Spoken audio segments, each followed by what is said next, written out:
Assalamualaikum warahmatullahi wabarakatuh. Kali ini saya ingin membahas tadabbur Al-Quran yang berkenaan dengan Bani Israel dikutuk jadi kerah atau monyet. Dalam hal ini Allah berfirman, A'udzubillahi minasyaitonirrajim. Bismillahirrahmanirrahim. Walaqad alimtumul ladzina i'tadaw minkum fis sabti faqulna lahum kunu qiradatan khasiin. Dan sesungguhnya telah kamu ketahui orang-orang yang melanggar di antara kamu pada hari Sabtu. Lalu kami berfirman kepada mereka, jadilah kamu kera yang hina. Surat Al-Baqarah ayat 65. Dalam hal ini Ibnu Abbas radhiyallahu anhu pernah mengatakan, sesungguhnya hal yang difardukan oleh Allah kepada kaum Bani Israel pada mulanya adalah sama dengan hal yang difardukan oleh Allah kepada kalian dalam hari raya kalian, yaitu hari Jumat. Tetapi mereka menggantinya menjadi hari Sabtu. Lalu mereka menghormati hari Sabtu sebagai ganti hari Jumat. Dan mereka meninggalkan apa-apa yang diperintahkan kepadanya. Tetapi setelah mereka membangkang dan hanya menetapi hari Sabtu, maka Allah menguji mereka dengan hari Sabtu itu, dan diharamkan atas mereka banyak hal yang telah dihalalkan bagi mereka selain hari Sabtu. Mereka yang melakukan demikian tinggal di suatu kampung yang terletak di antara Ailah dan Tur, yaitu Madian. Maka Allah mengharamkan mereka melakukan perbuatan, yaitu perburuan ikan di hari Sabtu, juga mengharamkan memakannya di hari itu. Tersebutlah apabila hari Sabtu tiba, maka ikan-ikan datang kepada mereka terapung-apung di dekat pantai mereka berada. Tetapi apabila hari Sabtu telah berlalu, ikan-ikan itu pergi semua hingga mereka tidak dapat menemukan seekor ikan pun, baik yang besar maupun yang kecil. Singkatnya, bila hari Sabtu tiba, ikan-ikan itu muncul begitu banyak secara misteri. Tetapi bila hari Sabtu berlalu, ikan-ikan itu lenyap tak berbekas. Mereka tetap dalam keadaan demikian dalam waktu yang cukup lama, memendam rasa ingin memakan ikan. Kemudian ada seseorang dari kalangan mereka sengaja menangkap ikan dengan sembunyi-sembunyi di hari Sabtu. Lalu ia mengikat ikan tersebut dengan benang, kemudian melepaskannya ke laut. Sebelum itu ia mengikat benang itu ke suatu pasak yang ia buat di tepi laut. Lalu ia pergi meninggalkannya. Keesokan harinya ia datang ke tempat itu, lalu mengambil ikan tersebut dengan alasan bahwa ia tidak mengambilnya di hari Sabtu. Selanjutnya ia pergi membawa ikan tangkapannya itu, kemudian dimakannya.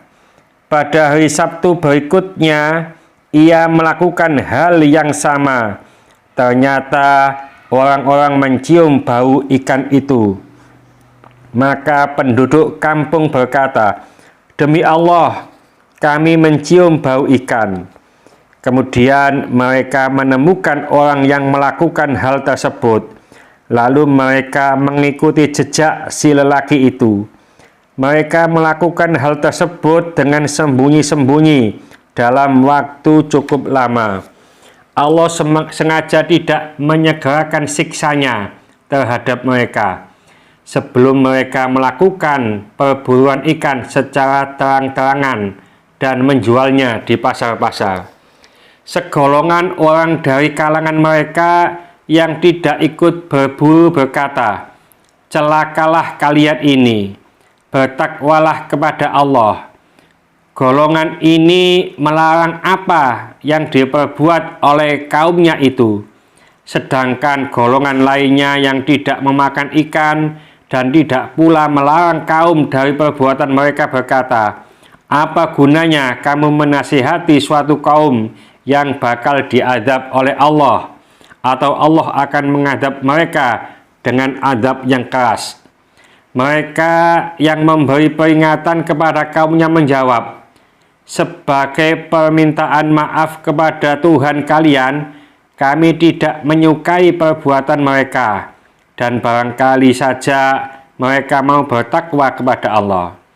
Ibnu Abbas melanjutkan kisahnya. Ketika mereka dalam keadaan demikian, maka pada pagi harinya orang-orang yang tidak ikut berburu di tempat berkumpulan dan masjid-masjidnya merasa kehilangan orang-orang yang berburu. Mereka tidak melihatnya. Kemudian sebagian dari kalangan mereka berkata kepada sebagian yang lain, "Orang-orang yang suka berburu di hari Sabtu sedang sibuk. Mereka kita lihat, apakah yang sedang mereka lakukan?" Lalu mereka berangkat untuk melihat keadaan orang-orang yang berburu di rumah-rumah mereka. Ternyata mereka menjumpai rumah-rumah tersebut dalam keadaan terkunci. Rupanya mereka memasuki rumahnya masing-masing di malam hari, lalu menguncinya dari dalam, seperti halnya orang-orang yang mengurung diri. Ternyata pada pagi harinya mereka menjadi kerah di dalam rumahnya masing-masing, dan sesungguhnya orang-orang yang melihat keadaan mereka mengenal seseorang yang dikenalnya kini telah berubah bentuk menjadi kera. Para wanitanya menjadi kera betina dan anak-anaknya menjadi kera kecil. Lalu Ibnu Abbas melanjutkan bahwa Allah mengutuk mereka menjadi kera karena kedurhakaan mereka. Ibnu Abbas mengatakan bahwa mereka hanya hidup di bumi ini selama 3 hari. Tiada suatu pun yang dikutuk dapat bertahan hidup lebih dari 3 hari. Sesudah rupa mereka dikutuk dan diubah, mereka tidak mau makan dan minum, serta tidak dapat mengembangbiakkan keturunannya, karena sesungguhnya Allah telah menciptakan kera dan babi serta makhluk lainnya dalam masa 6 hari, seperti yang disebutkan di dalam kitabnya. Allah mengubah rupa kaum tersebut menjadi kera. Demikianlah Allah dapat melakukan terhadap siapa yang dikehendakinya, dan Dia dapat mengubah rupa ke dalam bentuk seperti apa yang dikehendakinya. Mudah-mudahan sedikit ini dibarengi hidayah dari Allah Subhanahu wa Ta'ala. Mudah-mudahan bermanfaat bagi kita semuanya. Sampai jumpa di video yang akan datang. Akhir kalam, wassalamualaikum warahmatullahi wabarakatuh.